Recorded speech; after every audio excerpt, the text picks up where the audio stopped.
He's going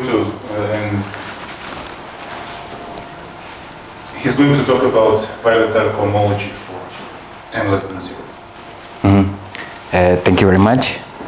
Thank you very much for all the organizers, and it's always a big pleasure for me to visit Mexico City. So I'm gonna talk about Weil-étale cohomology, and it's some conjectural cohomology theory which is supposed to encode the special values of arithmetic zeta functions.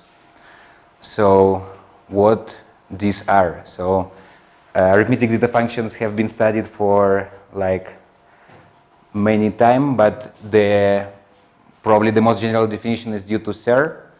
So we start from something which we call an arithmetic scheme. It's a scheme that is separated on a finite type over spec Z.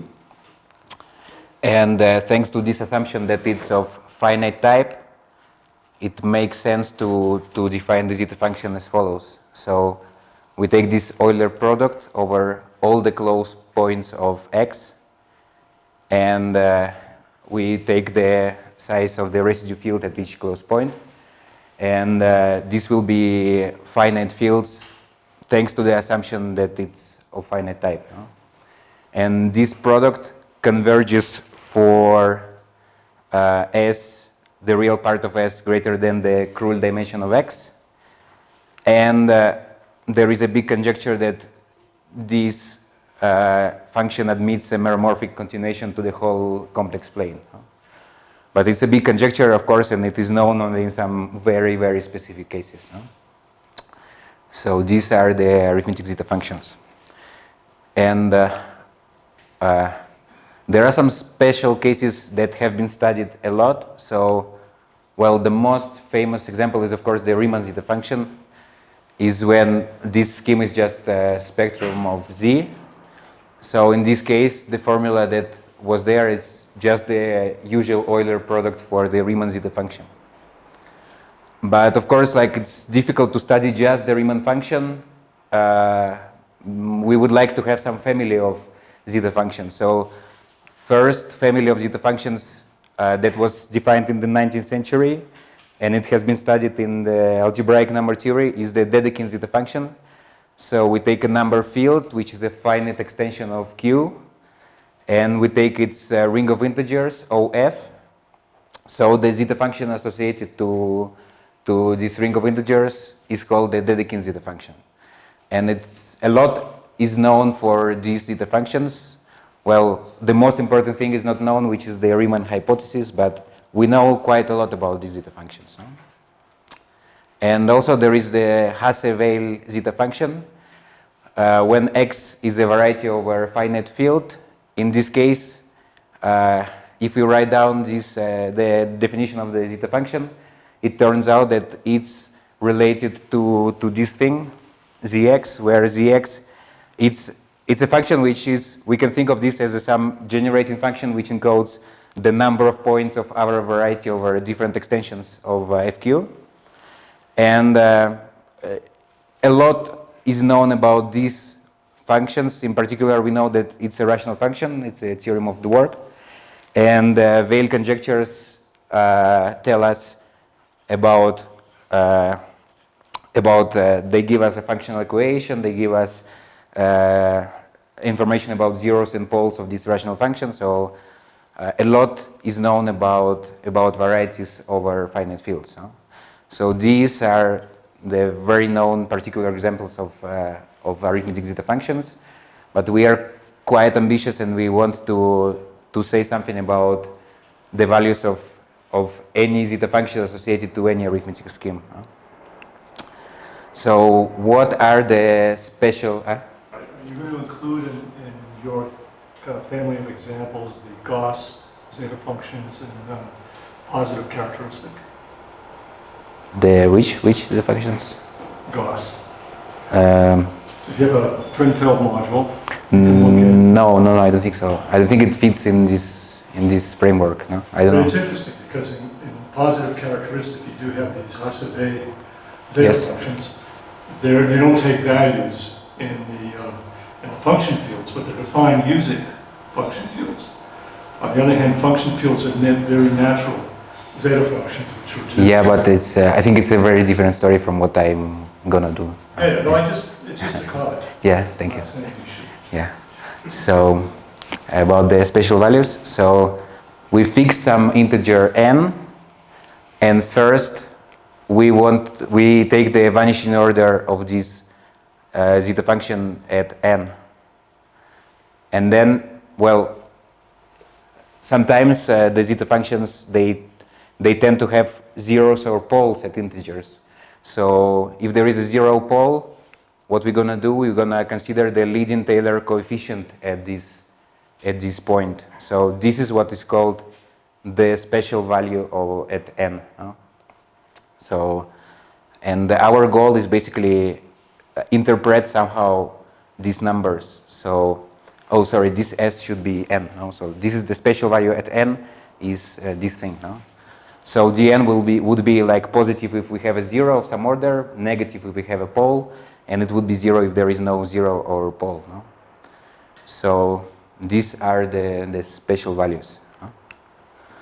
And well, there is a lot of work related to the special values of zeta functions, but I'm gonna mention just one really classical formula which was due to Dirichlet, and it was also already known to Gauss. So this is the class number formula. So if we work with the number fields, so we take the Dedekind zeta function, we can ask what is the special value at 0. And well, there is a 0 of order R1 plus R2 minus 1, where R1 is the number of real places, which means like the real embeddings of our number field. And 2R2 is the number of complex places, which come in conjugate pairs. And in this case, there is the formula, which is called the class number formula. It says that the special value at 0 is this thing. So we have this rational number. What is above is what is normally known in number theory as the class number associated to a number field. So this cohomology group will always be finite. And what we have below, well, it's the torsion part of the group of units, but well, it's the number of roots of unity that you have in the number field. And the most interesting thing is this number RF. It's called the Dirichlet regulator, and this is some real number. And well, for me, it's one of the most beautiful formulas in mathematics because it relates some object, which is the zeta function, which is something analytical, to some invariants that are algebraic. So the idea is basically to try to generalize this kind of formula to other cases. And well, the question is like, what can we, for instance, even in the case of the Dedekind zeta function, how do we write down similar formulas, but for different integers except for n equals 0? No? And a lot of work has been done in this direction. In particular, Borel has worked out some. Well, he has worked in this direction. And he defined some higher algebraic invariants that are supposed to encode the values at other integers, and he defined also higher regulators. No? What kinds of invariants are these? Well, Borel used K-theory, and people, a bit like in the 70s, they were looking at the algebraic K-theory. But, well, in a moment I will explain that one probably should use motivic cohomology instead of K-theory, which is something like finer than algebraic K-theory.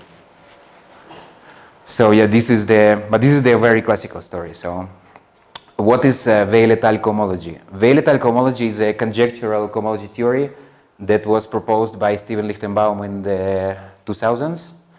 So one suspects, conjectures that there are some cohomology groups that I will denote by HWC, where W is Weil-étale and C is compact support in some sense. And well, these groups, well, this cohomology theory comes from some perfect complex, which means that these cohomology groups are finitely generated, and they vanish for almost all I except for finitely many I. And one key property of this is that there should be a long exact sequence of these cohomology groups after we tensor this with R. So normally these cohomology groups will have some torsion, but after we tensor this with R, we will have just some long exact sequence of real vector spaces of finite dimension. And then there is a theory of determinants of perfect complexes, which was developed by Knudsen and Mumford. And basically from this formalism of determinants of complexes, you can see that, like, so if this cohomology comes from some complex, then we can take the determinant of this complex, which will be actually like just a free Z module of rank 1. And but what is good is that we will have a canonical isomorphism between R and this free Z module of rank 1 tensored with R. So first conjecture is that the vanishing order at n will be given by this formula, which looks almost like the Euler characteristic, but it's like some we have some weights here, no? So it's not quite an Euler characteristic, but something similar. So the conjecture is that the vanishing order is encoded in this modified Euler characteristic of this cohomology theory. And what about the special value? The conjecture is that if we take the image of the inverse of the special value at n with respect to this isomorphism lambda, then it will give precisely the lattice which is this one. And since we identify like a z with z here, this will define this number up to a sign plus or minus 1, which is not a very big deal, the sign, because normally we have something like we can guess what's the sign of the special value. So this is the formalism that was proposed by Lichtenbaum.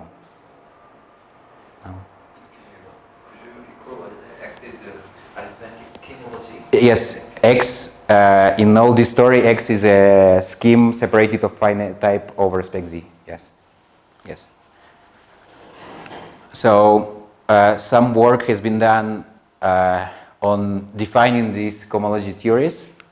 So Lichtenbaum first considered the case of varieties over finite fields, and there is also some work by Thomas Geiser about this. Then also Lichtenbaum considered the case of number rings, and Baptiste Morin constructed Weil-étale cohomology for any arithmetic scheme that is proper and regular, and he worked out the case when n equals 0. And then this work has been generalized, so Matthias Flach and Baptiste Morin, they generalized this work to any integer n. So they gave construction of this Weil-étale cohomology for proper and regular schemes. And in my PhD thesis, I worked out the case where I removed the conjecture that X is proper and regular. So I constructed the Weil-étale cohomology for any scheme that is separated on a finite type over spec Z. But well, this sounds like very serious. So actually what I did, I considered the case of n strictly negative. No? And it turns out that if n is strictly negative, then some parts of the theory simplify. No? So this is basically the idea. No? So you lose something when you remove this assumption of properness and regularity, but then you also gain something when you add this extra assumption that the values that you are interested in are at the negative integers. No? So this is, so basically from now on, n will be strictly negative. Okay. So the key ingredient in all this story is the motivic cohomology. And what I'm using some version of motivic cohomology that was introduced by Thomas Geiser. And it's something that is called dualizing cycle complexes. But these are complexes of abelian sheaves on the étale side of X. So actually it's some kind of variation of Bloch cycle complexes. The really classical definition of Bloch, but this works for over spec Z. No? So normally people doing motivic homology are interested in varieties over fields, but we want to work over spec Z. No? So the motivation behind this work of Geiser is actually some arithmetic duality theorems. So he generalizes, well, some duality theorem in entire cohomology, which is known as Artin-Verdier duality, and he generalizes this to higher dimensional schemes. And for this, he introduces these complexes Z, C, N. No? And what is good about these complexes, they behave like Borel-Moore homology. So if we have a decomposition of our scheme X, so we take a closed subscheme Z, and we take U, which is its open complement, then we will have a distinguished triangle. We will have this cohomology of Z, cohomology of X, and cohomology of U. No? And well, maybe Borel-Moore homology is not so well known as the cohomology with compact support, but basically it's the Verdier dual to the cohomology with compact support. No? So for compact support, normally you have U, then X, then Z, and this one is like is the other way. No? So bad thing about this motivic homology is that the calculations are really few and hard. No? So we know these full calculations only for very specific cases. No? And actually, it is suspected, but it's not even known that these cohomology groups are finitely generated.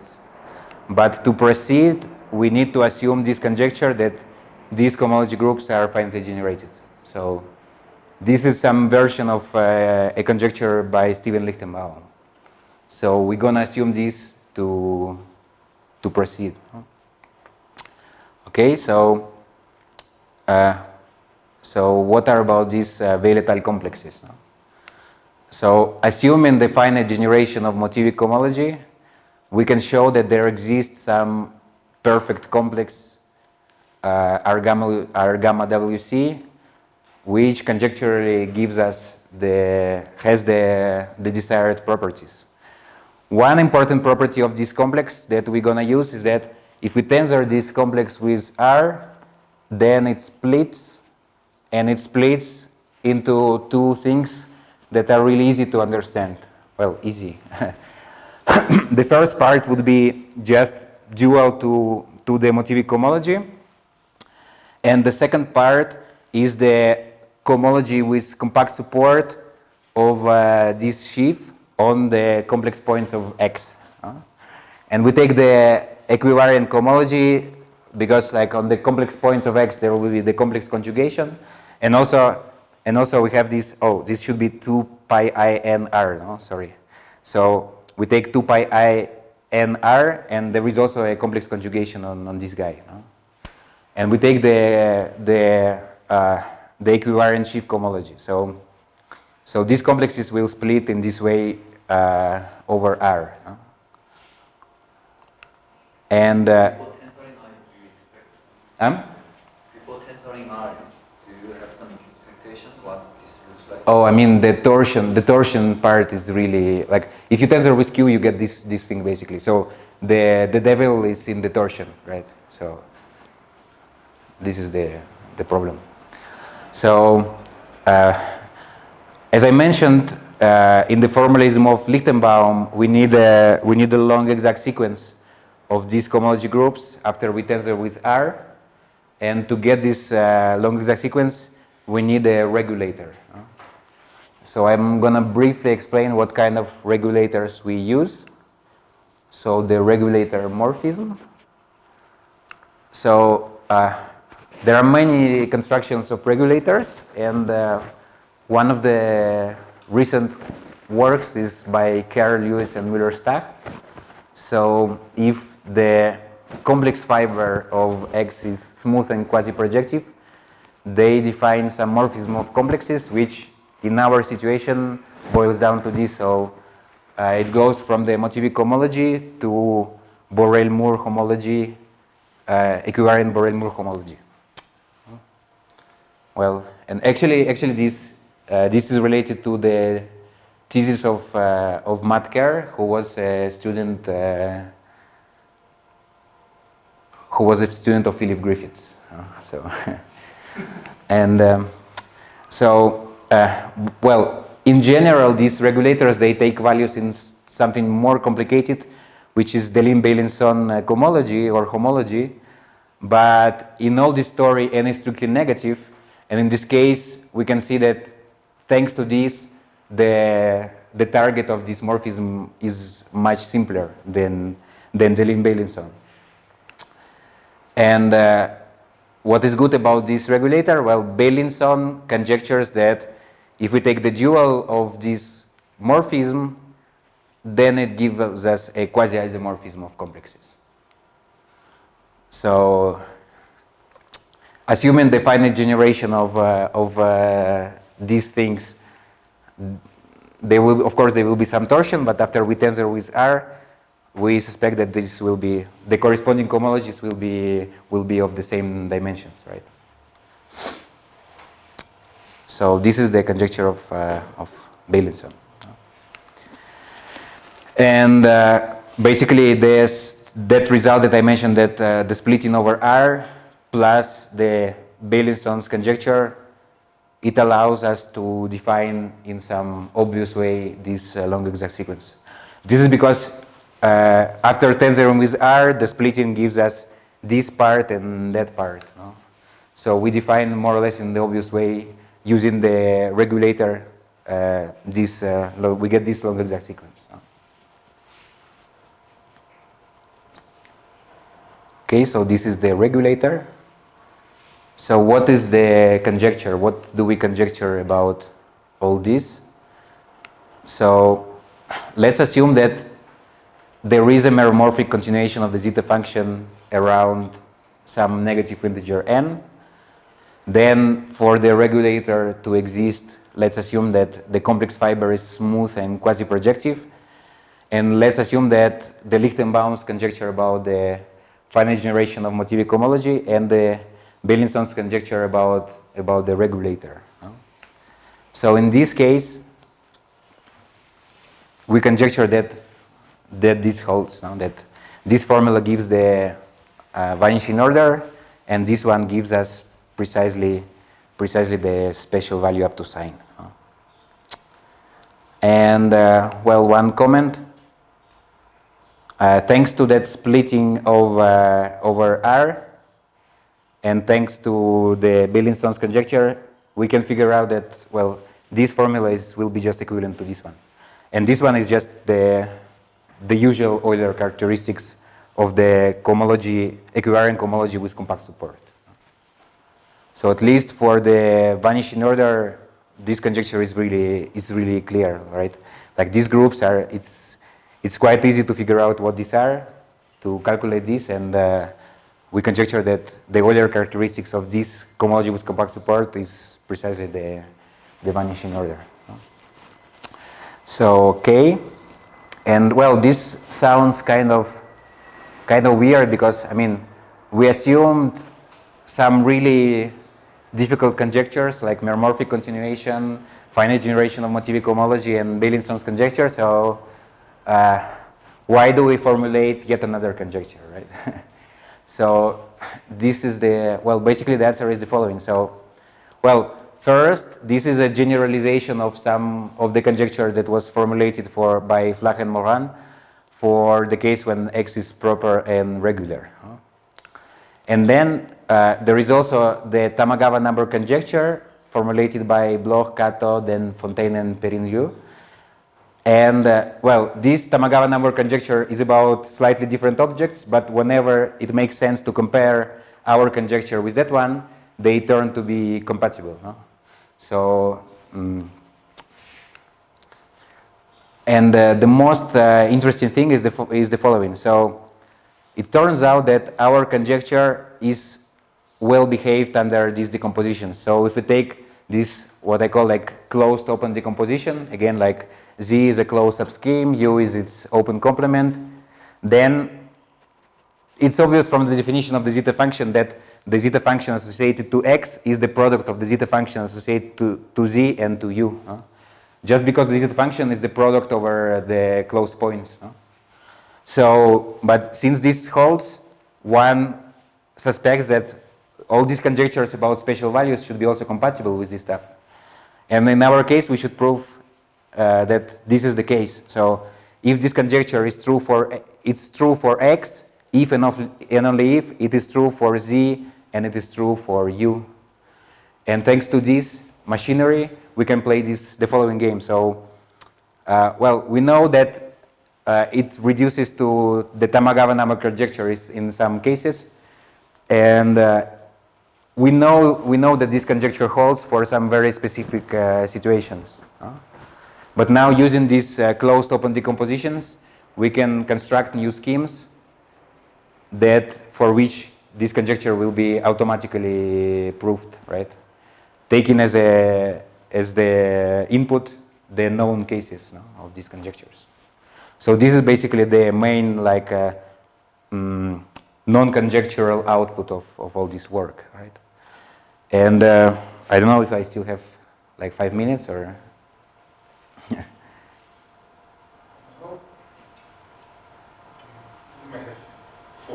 Okay, thank you. So, well, basically, I just want to mention how these complexes are constructed, how this cohomology theory is constructed. And it's not because I'm really proud of this construction, but precisely to show that the definition we have at the moment is far from being perfect. So the idea is the following. We define some specific étale sheaf on X, which is defined using the sheaves of roots of unity. And then, basically, this diagram is the whole definition. So we take the motivic cohomology, we take its Q dual, and then using some duality results by Geiser, we construct some morphism that goes from this to the étale cohomology with compact support of this sheaf defined using sheaves of roots of unity. And then we take a cone of this morphism in the derived category of abelian groups.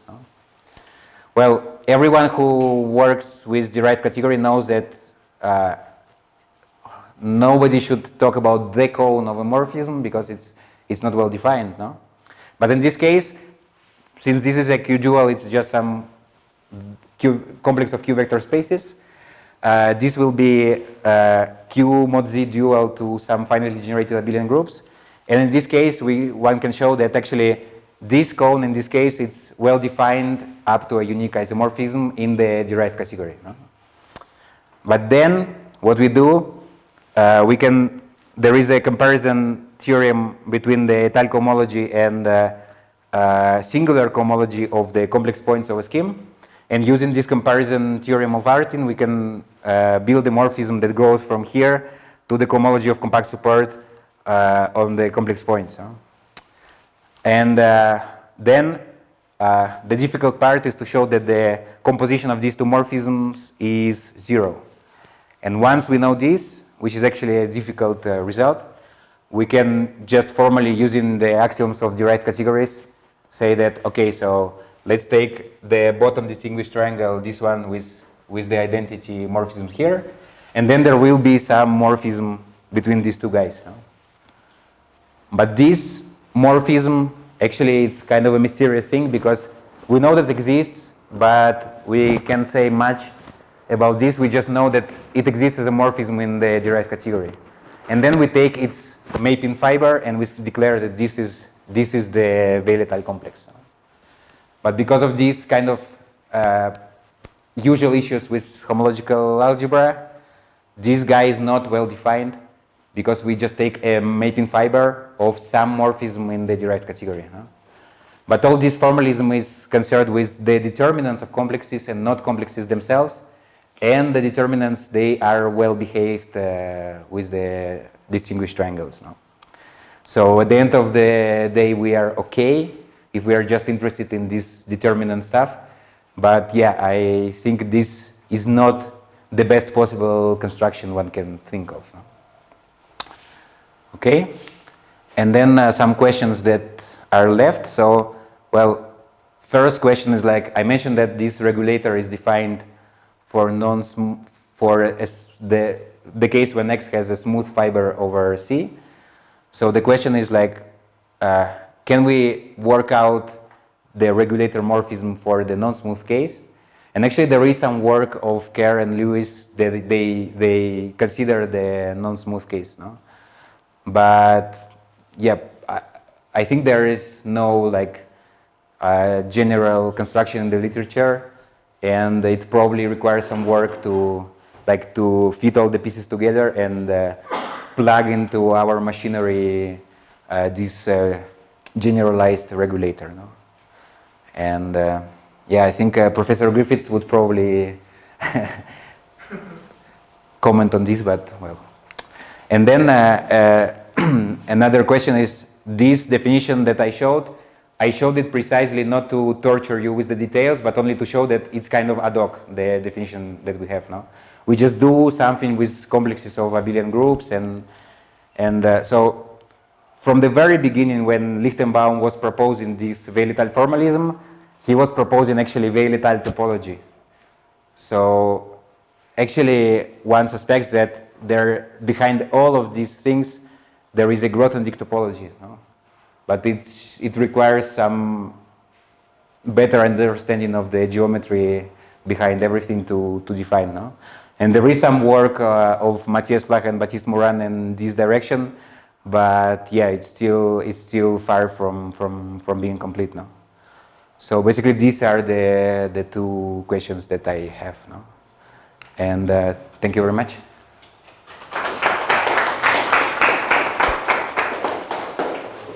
Questions? Thank you. Is there some, maybe already, but is there some relationship between PSD conjecture with your formalism? Yes, there is a student of Matthias Flach who considered this particular case the compatibility of their conjectures with the BSD. Yes, yes. There is definitely a relation, and it was checked that some compatibility between these two things was checked. Yes. In that problem, what your perspective can be your formalism? Oh well, basically my formalism, what I was talking about, it's just some extension of some work of Matthias Flach and Baptiste Morin, and they already consider the case when the scheme is proper and regular. So basically what I'm talking about is like that, just thinking carefully about their ideas, you can generalize everything to this non-proper, non-regular case, but basically, yeah, it's... What I mean is for, how can I say, for elliptic curve, how can I say, for spread out this elliptic curve over, you should usually you remove some finite place, but your formalism can, your formalism can be applied for general. What do you mean? Elliptic curve over number field was right. Yeah, I mean the idea is the following. Yeah, you take like a module of an elliptic curve, and then you apply everything for this module like without like reducing it to different primes. No, I mean, yeah. Great. So, thanks.